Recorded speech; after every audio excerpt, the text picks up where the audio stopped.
Now the fallout from the historic conviction of former President Donald Trump. He faces sentencing in 6 weeks, just before he's set to accept his party's presidential nomination. NBC's Hallie Jackson has more. Former President Trump overnight saying he hopes to take his case to the country's highest court, posting the Supreme Court must decide, as he now braces for what could come at his sentencing in 6 weeks. The judge could decide to say, hey, house arrest or even jail. How do you face what that could look like? I'm okay with it. An extraordinary moment after his unprecedented felony conviction on 34 counts of falsifying business records.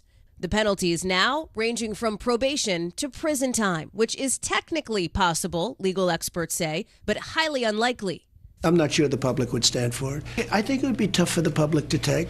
You know, at a certain point, there's a breaking point. That ominous-sounding suggestion coming in an interview before Mr. Trump's appearance at a UFC fight Saturday night, as he also tries to distance himself from those lock her up chants about his 2016 opponent, Hillary Clinton. They all said lock her up, and I felt, and I could have done it, but I felt it would have been a terrible thing. And then this happened to me.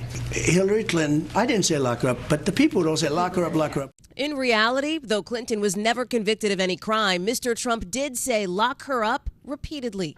For what she's done, they should lock her up. Lock her up is right. Since the conviction Thursday, the RNC says the committee and campaign have raised $70 million online, a massive haul.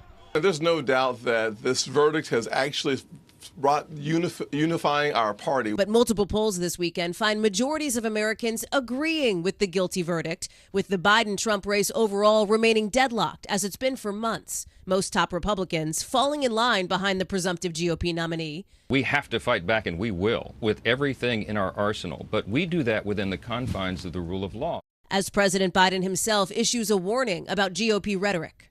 And it's reckless, it's dangerous, it's irresponsible for anyone to say this was rigged just because they don't like the verdict.